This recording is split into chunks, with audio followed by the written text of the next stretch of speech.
Sejam muito bem-vindos ao primeiro vídeo aqui do canal. Eu sou a Sabrina e nesse vídeo eu vou mostrar como foi feito o processo de restauração dessa peça. Uma tampa traseira, nesse caso é de um Opala, mas se você tem um Dodge, um Maverick, entre outros, pode te ajudar também. Eu vou mostrar como foi feita a remoção do material dessa peça e deixada assim brilhando, e também como foi recuperada essa peça que mostra vários pontos de ferrugem. No passado, dá para ver que foi tentado recuperar ela usando uma solda no maçarico, mas não foi aberta a peça. Então é certeza que tem ferrugem ativa aí embaixo. Por isso a gente vai desmontar, né, para ver como está por baixo, tratar e resolver esse problema.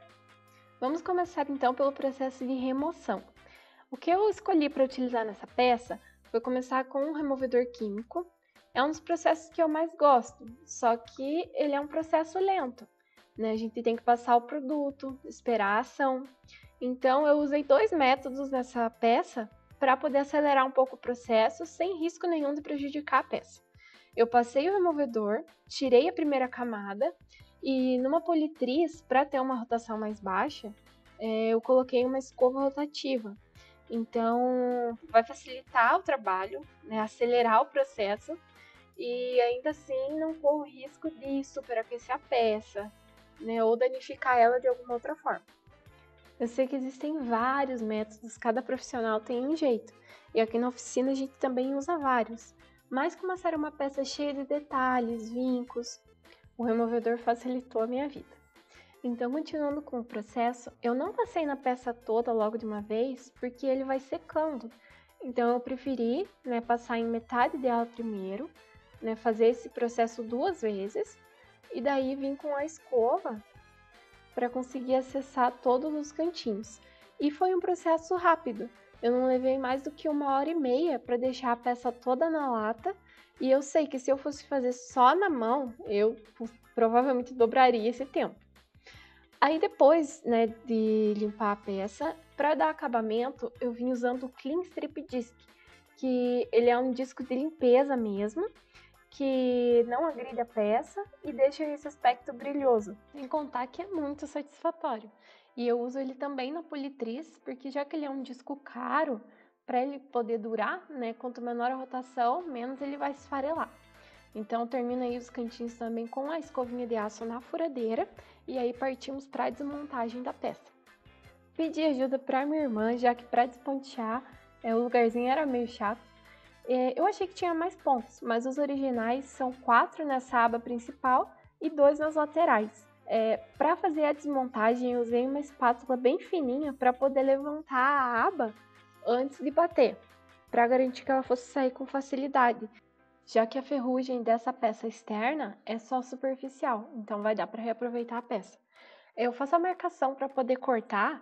É importante que esse corte ele fique bem fininho para você não ter que fazer um enxerto na peça. Então, usar o disco mais fino possível e cortar o mais reto possível. Por isso eu uso um disco de corte novo, já que eu posso usar ele como guia. E depois do corte feito, é só continuar com a desmontagem.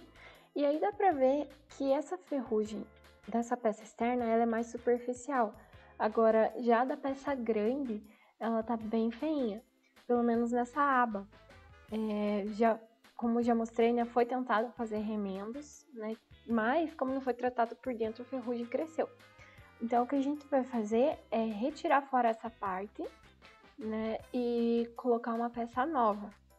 E eu começo fazendo uma limpeza para ver bem até onde vai os pontos críticos da peça. E depois, né, fiz a marcação já com a peça nova. Foi fácil de fazer porque basicamente é uma peça em L.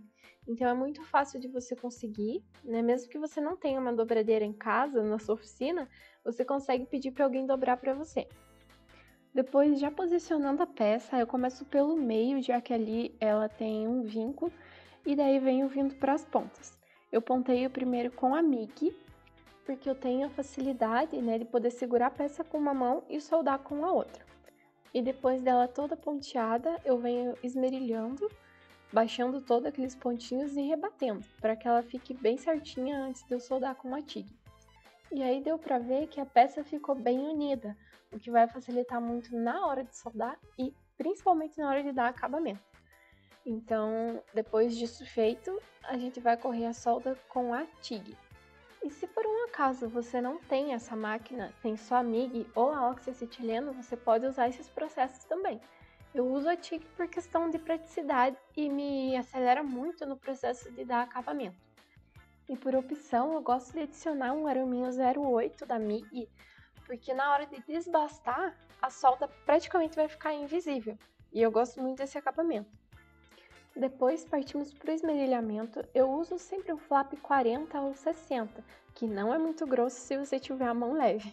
Também faço acabamento por dentro e daí concluo com uma proteção usando preto vinílico, que vai garantir que a peça não oxide mais por dentro. E é assim que fica o resultado. Então dá pra ver que as peças ficaram limpinhas e protegidas agora. Essa é a diferença de a gente abrir a peça para poder cuidar lá dentro. Aí venho prendendo a peça, eu pedi uma mãozinha ali, né, já que é para garantir que ela fique bem certinha. E eu fui usando uma alavanquinha para poder garantir que as partes estavam bem unidas. Porque como é uma área que você não tem acesso para rebater, né, você tem que ir levando ela meio pronta, porque senão vai ter muito trabalho depois para recuperar. E depois seguimos o mesmo processo, ponteamos com a MIG, esmerilhamos e depois venho correndo a solda com a TIG, que nesse caso eu fui fazendo alternado devido a ser uma peça grande, então o que a gente puder evitar que ela empene é bom a gente fazer. E se você chegou até aqui, eu já quero agradecer, né, que você possa acompanhar nossos próximos vídeos também. Temos muitos carros pela frente e o objetivo do canal aqui vai ser mostrar o passo a passo de cada um. Depois da nossa solda feita, então eu venho com a limpeza para poder repuxar os pontos que ficaram baixos com a spotter ou repuxadeira. Ajuda muito nesses casos em que a gente não tem acesso, porque se não fosse assim eu teria que abrir o acesso por dentro da peça. Mas como não é esse o caso, então vamos concluindo aí essa parte. E para dar acabamento eu preciso limpar bem, né, já que a repuxadeira deixa uns pontinhos marcados. Esse foi o resultado, dá pra ver que a solda quase desapareceu, ainda ficou algumas marquinhas, mas já é mais do que suficiente. Aí é garantido que vai um mínimo de massa, né? Então o que vai garantir é que essa peça não dê problema, pelo menos por uns bons 30 anos. Depois a gente vai rebatendo, né, essas beiradinhas para a peça ficar bem certinha. Ela ainda vai ser conferida no carro antes da preparação, né? Mas eu vou soldar os pontinhos no mesmo lugar que estavam os pontos originais. 4 na aba maior e 2 em cada ladinho. E aí vamos para a última limpeza, porque como essa peça ficou exposta, sempre aparecem os detalhezinhos de ferrugem. Então vamos eliminar. E o resultado foi esse. Né? Dá pra ver que a peça ficou bem certinha, né? Aí deu pra gente rebater bem. Vai praticamente nada de massa, só o fundo mesmo. E para mim poder aplicar o fundo, o fabricante recomenda que seja lixado com uma lixa grão 80. E isso eu vou fazer dos dois lados da peça. Na parte externa, eu ainda não tinha terminado de limpar o wash primer, então eu vou remover com o disco CS. E logo depois eu venho fazendo o lixamento com o Marrokit 80. Daí passo um desoliante ou desengraxante na peça toda, para daí sim vir com o fundo epóxi. E ele dispensa o uso de wash primer porque ele também tem um poder anticorrosivo e já serve de base para começar uma boa preparação. E esse foi o resultado. Agora a peça já pode ser devolvida para o seu dono. É um Diplomata 87, 4 portas e vai ser azul. E se quiser ver mais sobre o dia a dia aqui na oficina, me segue no meu Instagram, Menina de Oficina. Se você assistiu até aqui, eu quero agradecer. Espero que você tenha curtido acompanhar o processo. E se puder se inscrever, vai ser um privilégio ter você aqui. Até o próximo vídeo!